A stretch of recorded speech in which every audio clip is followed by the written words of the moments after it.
an axe, a pub car park, and a murder that would expose one of the darkest scandals in modern British policing. This isn't fiction. It's the Daniel Morgan case, a mystery that haunted the UK for more than 3 decades. On the night of March 10th, 1987, 37-year-old private investigator Daniel Morgan met his business partner at the Golden Lion pub in Sydenham, South London. Hours later, Morgan was found in the parking lot. He had been struck in the head with an axe in a brutal and deliberate attack. It wasn't a robbery gone wrong. Although his watch was missing and one pocket had been torn, a large sum of cash and his bank cards were still on him. Investigators quickly suspected the motive was personal or professional. Morgan co-owned a detective agency. The work was controversial, sometimes operating in the shadows between private investigation, journalism, and sensitive information. Almost immediately, suspicion fell on his business partner, who had been with him that evening. Arrests were made. Charges were considered,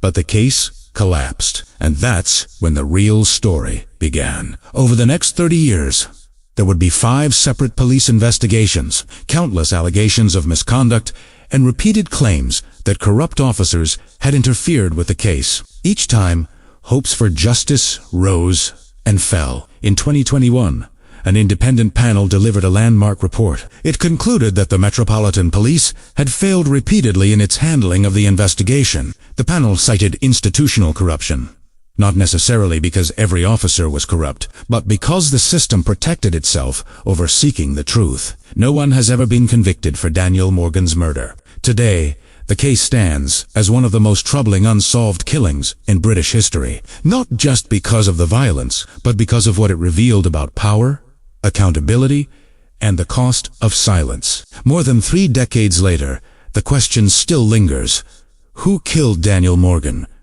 And who made sure we never found out?